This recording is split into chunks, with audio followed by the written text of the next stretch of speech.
السلام عليكم ورحمة الله تعالى وبركاته. اخوتي كي بقيتو لاباس عليكم بخير صحة لاباس؟ نتمنى من الله تكونوا على خير جميعا. الله يخلينا ويخليكم على خير. اليوم ان شاء الله نقدم لكم الحلوى د العيد الصابلي ديالي المفضل. عندي 250 غرام ديال الزبده ماكارين، كاس زيت المائده، كاس ديال السكر سنيده الرقيقه، نص كاس ديال سكر كلاصي، جوج بيضات، عندي الكوك جوج معالق ديال الكوك حمرته وطحنته، قبصه الملحه، نص معلقه صغيره ديال خميره الحلوى، فاني، كيلو ديال الفرص على حسب الخليط. هادشي عندي فلو كراميل غندير منه معلقه، معلقه ديال الكليكوز، وندير الزبده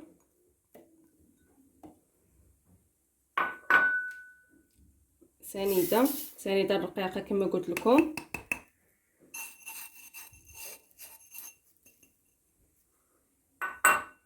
نص كاس ديال سكر كلاصي، غير سكر كلاصي ماشي سبيسيال، غير سكر عادي، سكر كلاصي عادي. ندير كاس ديال الزيت، زيت المائده، البيض راني غاسلاه، جوج بيضات، ولا بغيتو تدوبلو المقادير دوبلو كلشي. والزبده تكون واخده حراره المطبخ باش تجيكم سهله. قبصه ديال الملحه، الفاني والخماره نخليهم تنديرهم مع الطحين، معلقه ديال كليكوز عفوا، كيعطينا واحد القرمشه الصابلي ديالنا.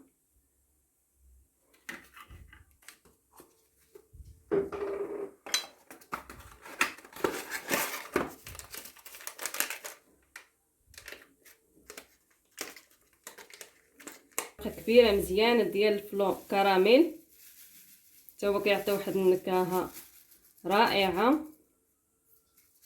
ما بقاش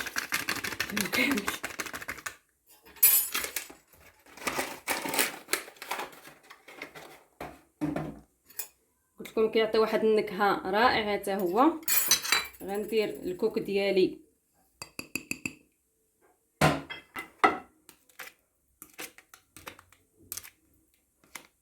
واللي ما يدوزهاش في الميكسور يعني كما قلت لكم يدير غير الزبده ويخدمها بسنيده حتى تولي كريمه. عادي يدير الكوك ويدير داكشي والبيض والزيت.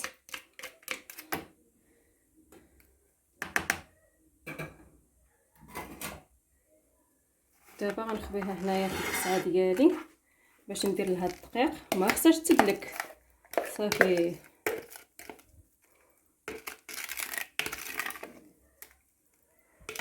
ريحه الكوك وريحه الفلو كراميل طالعه يا سلام، كيعطي واحد النكهه خاصه صراحه.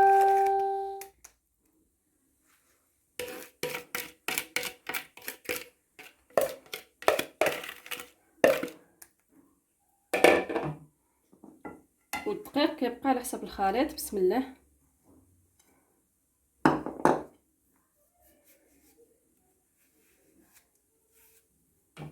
دابا عاد ندير الخميره ديالي د الحلوى،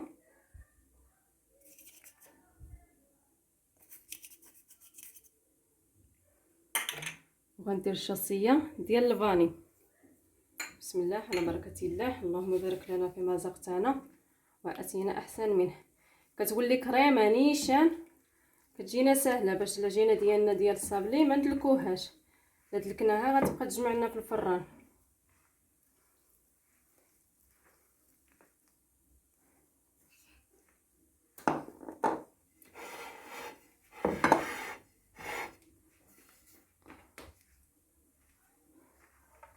وعندي مجرب اخوتي يعني كيجي رائع.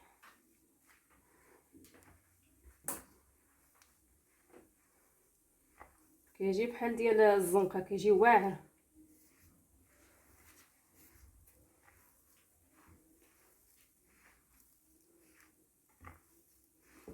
ملي ما تبقاش العجينه تلصق لكم في يديكم صافي جمعوه. والدقيق غير شويه بشويه، ما ديروش في دقه واحده.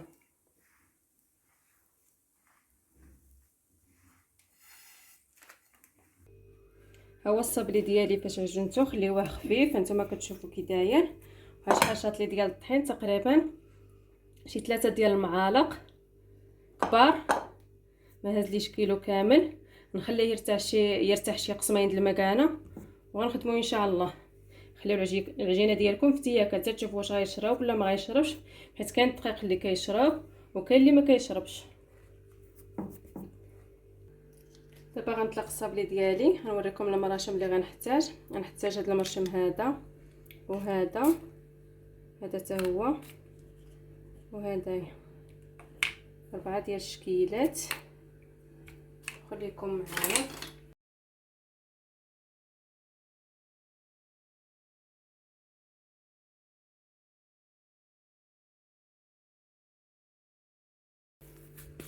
ديروا بلاستيكه من الفوق بلاستيكه من التحت باش تساعدكم في الطليق. بسم الله على بركه الله. كما قلت لكم اخوتي، النكهه ديال الكوك ديال لو كراميل كتجي يا سلام.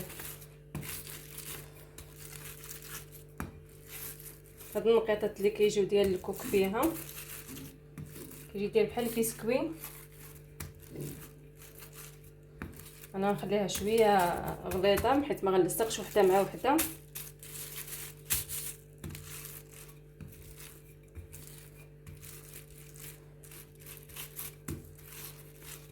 نتمنى من الله نكون كنعطيكم هذا الشيء واضح.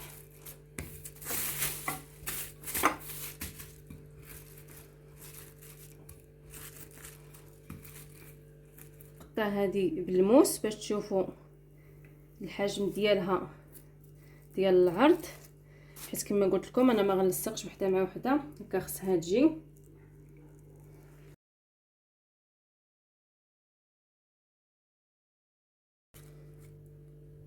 وبقاو ديروها في الطحين باش ما تبقاش العجينه تطلع لكم مع القطاعه مع المرشم.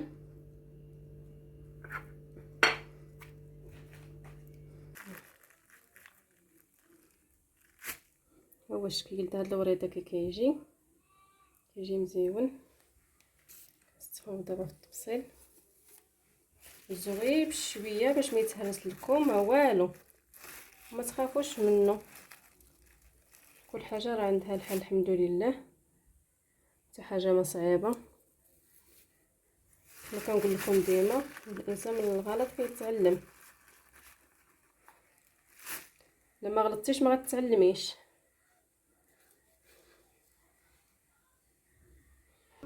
انا درت دابا هاد الشكيل هذا، انا عندي كيلو نخرج منه شكيلات ان شاء الله. هانتوما ضروري ديروا المرشم ديالكم في الطحين باش ما تلصق لكمش العجينه في المرشم. كتجي سهله للهزان.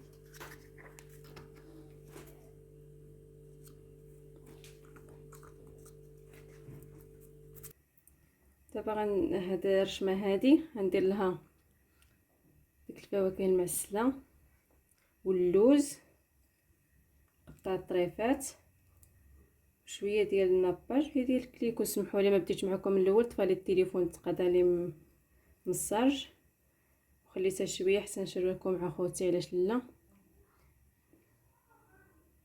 ثم كيجي الشكل ديالها زويون، حتى الرشمه ديالها زوينه.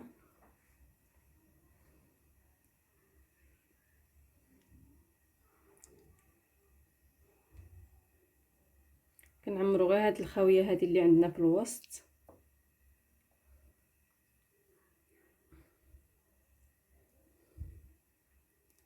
كنديرها باش تزيد معاها طيب معاها باش تزيد تعسل اكثر وتلصق لنا على الحلوه ديالنا.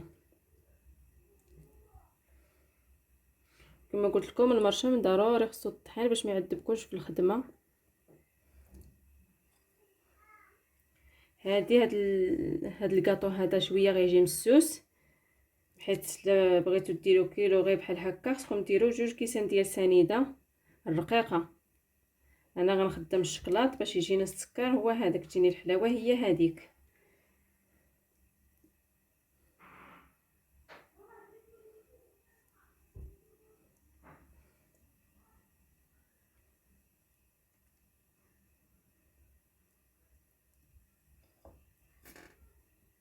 ها هو الشكل النهائي ديال الصابلي ديالي فاش طيبته. هانتوما كتشوفوا اللون اللي خليته، انا ما كنخليهش يحمر بزاف، فيعجبني غير هذا اللون هذا، هذا الشكل هذا. كيلو خرجت منه 5 ديال الشكيلات. غادي نزوق ان شاء الله هذا الشيء. غنفيني الصابلي ديالي ان شاء الله ونرجع معكم. انا رجعت معكم الحبايب ديالي فاش صوبت التشكيلات ديال الفينيسيو ديال الحلوه ديالي. درت هذا التشكيل هذا كما قلت لكم، غديروا دوزوا بالكشط الاول والثاني والثالث، ولا شفتوا غيتهرس لكم ديروا حتى الرابع. هاد الوريده هذه على شكل وريده ورقه، ها هي باش تشوفوها مزيان. كرموسه ديالي حتى هي درت لها بحال هذه باش ندير فيها الكريمه، هانتوما كتجي روعه. ودرت لها زعما هاد النقيطه هذه ديال الحليب هنايا. انا درت لها هاد اللوين هذا، فدرت هاد اللوين هذا، وانتم كيبقى لكم الاختيار. عندي هذه درتها في عود ديك السيليكون ديال الويفي، عجبتني هذه حسن، حتى هذه كتجي روعه. الصابلي ديالي كنخدمو ديما من قبل باش ما نتقدفش. عاد كندير الشكيلات اللي بغيت انايا، كنفيني بالشكلاط وعاد كنبقى نزوق. اما الا جيت نخدم الصابلي العجينه والطياب وكلشي كيخدفني الحال، ما كتجيش الحاجه نقيه وما كتجيش حويجه نقيه بحال هكا. خوتي ديروا كل شكيل بوحديتهم باش تعرفوا تخدموا. هاد الريش هذه ندير لها هاد الملون، هاد الملمع. انا كنصوب غير بيدي ما كتقنعنيش. ندير هاد الملمع هذا كيجي روعه، كيعطيها لوين زويون.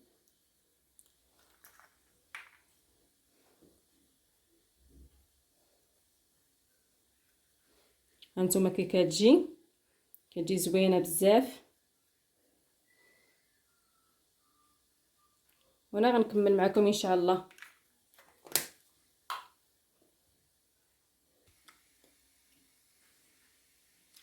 دابا غنقدم معكم الكريمه اللي غنعمر بها الحلوه ديالي.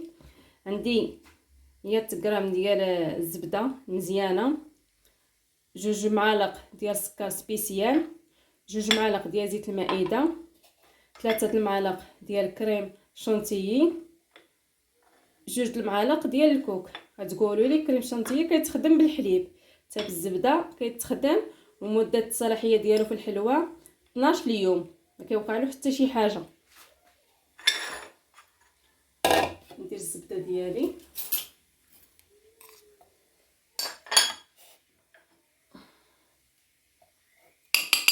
والسكر،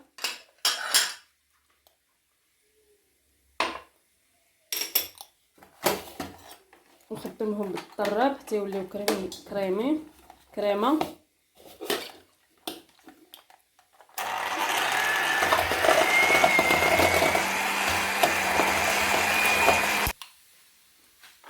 دابا غندير كريم شانتي ديالي. الكوك غنخليه هو التالي، كيبقى لكم الاختيار، اللوز، الكوك، لوز كوكاسي، كلشي.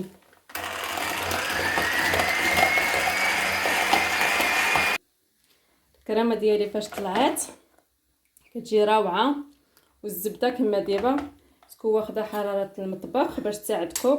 دابا عاد ندير الكوك ديالي. كما قلت لكم الكوك كيبقى اختياري، ماشي ضروري الكوك، اللوز، كاوكاو.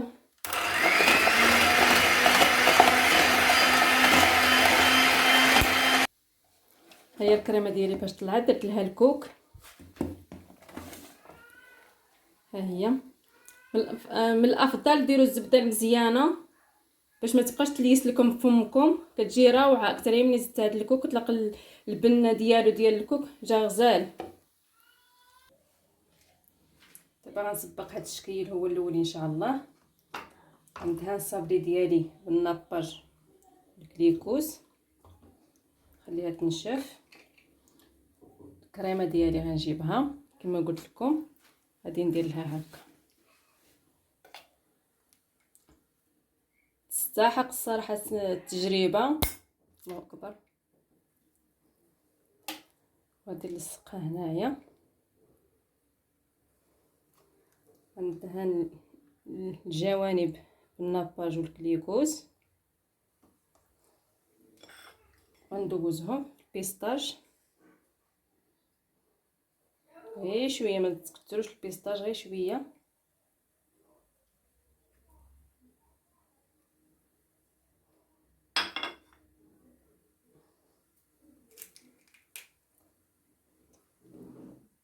كما قلت لكم انا ما كنخدمش كلشي في نهار واحد، كيقدفني الحال باش تجي الحاجه زوينه على حقها وطريقها.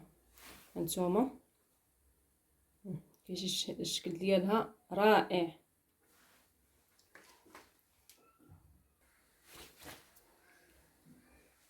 ندهن الحلوه ديالي الكليكوز والناباج باش تشدلي، ونعمر الشكلاط ديالي بهذا الكريم.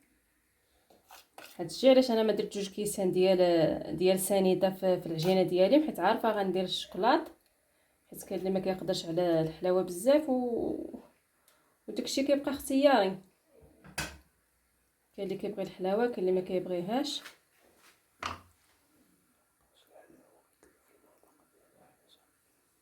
حيت الحلاوه كتلف المذاق ديال الحاجه كما كان، وشكلا ومذاقا، ماشي غير ديكور صراحه الله.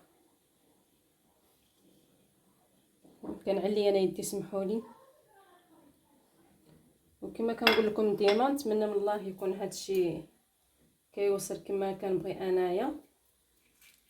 كنشدو هاد العقيق ديالنا ديال الحلوه وكنزينوه به. لما بغاش يتبت لكم خليو حتى للتالي، وغديروا لها الكليكوز كتجلس. انا غنخليها حتى للتالي وغنلصقها بالكليكوز، من حيت الكليكوز قاصح كيخليها بلاصتها. دابا غنعمر الكرموسه ديالي، واللون ندخلني الكرموسه كيكون حمر، حتى انا غندير الملون حمر، الملون اللي بغيتو، اللون اللي بغيتو، واش مغلوق ولا مفتوح. انا درت هاد شويه، غادا نشوف اللون اللي غيعطيني. وغندير الزريعه د الكرموس، هي اللوز ندي مقلي.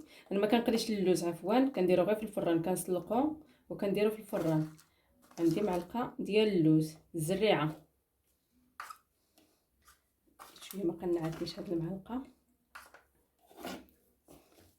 وغنبقى نحرك هكا نشوف اللون اللي غيعطيني. صراحه عطاني اللون د الكرموسه نيشان وقيله.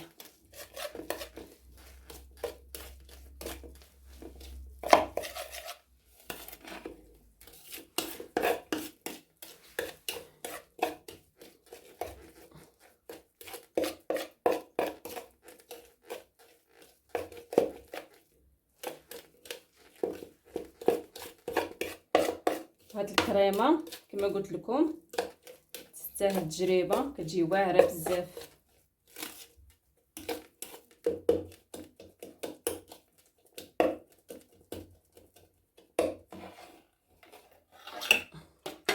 شكل الكرموسه ديالي هو هذا.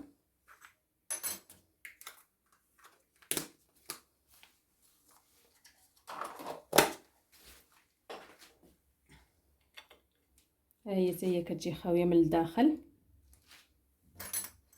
بسم الله على بركه الله. داك اللوز كيجي فيها مهرمش.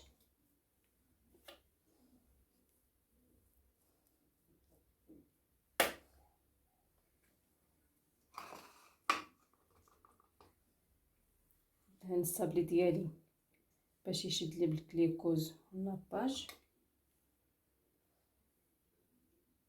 كندير لها بحال هكا.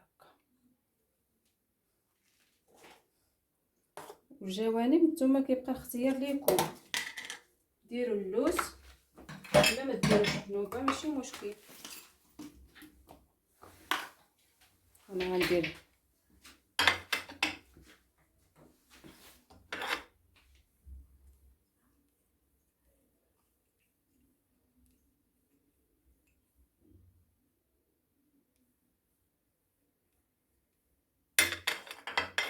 شفتوها مزيان باش ما تبقاش تزهق لكم.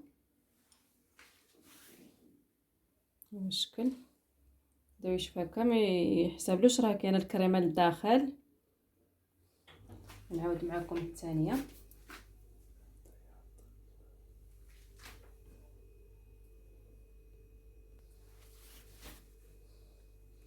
كتجي في العضه يا سلام، كتعضو والزريعه د الكرموس كتخرج واللبه ديالها. ضحكت، هضرتي جابت لي الضحكه.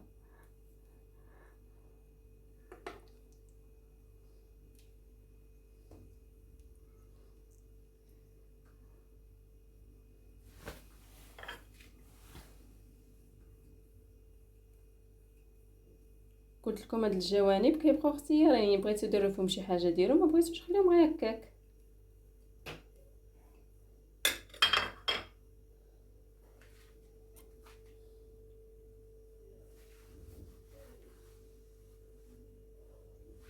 ما قلت لكم كتجي روعه، واللون كيبقى اختياري. انا درت لها هاد الزيتي هذا عجبني.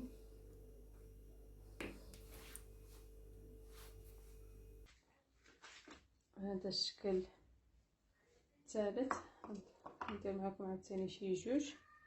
كما ديما كندهن الصابلي ديالي كليكوز الناباج، كندير لها الزواق هكا.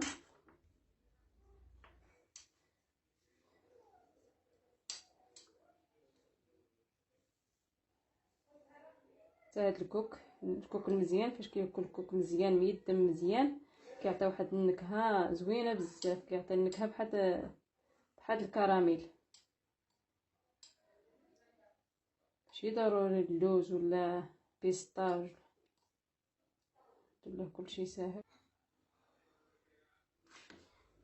ها هو الشكل ديالي ديال دوازاتي الصابلي، هانتوما كتشوفوا كي جا زوين بزاف.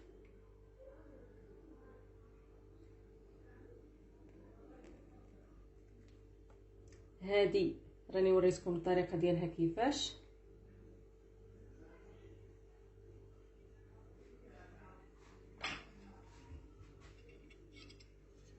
هانتوما غنوريكم هادي كي كتجي من الداخل، كتجي روعه.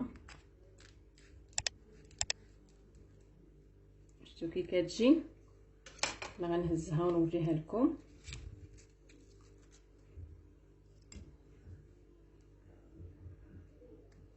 شفتي الكريمه كتجي زوينه بزاف، ملي كتعاد كتخرج الكريمه والنكهه ديال الكوك. واش قلت لكم ديروا الزبده المزيانه كتعطي واحد النكهه زوينه مع الكوك. عاوتاني هاد الكرموسه ديالي حتى هي نقسمها بالسكين. نتوما كتشوفوا كما قلت لكم درت هاد الدخلاني على شكل كرموسه، اللي كيكون الدخلاني ديالها احمر. والاختيار كيبقى لكم، ماشي ضروري ديروا هاد اللون هذا. وكان عندي هاد الشكل هذا كنت وجدته من قبل،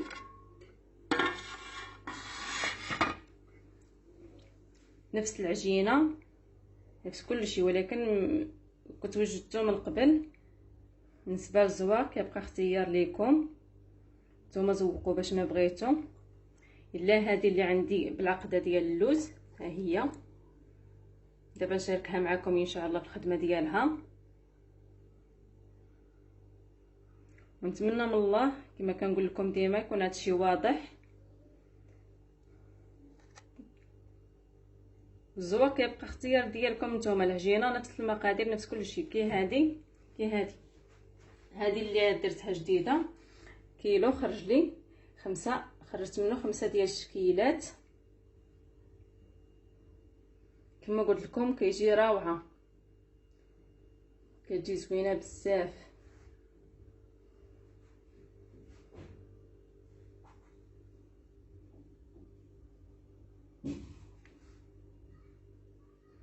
وما تاكلوا بالصحه والراحه. وما تنسونيش اخوتي من لايك والجرس ليبقى يوصلكم الجديد ان شاء الله. وفضلا وليس امرا، والسلام عليكم ورحمة الله تعالى وبركاته.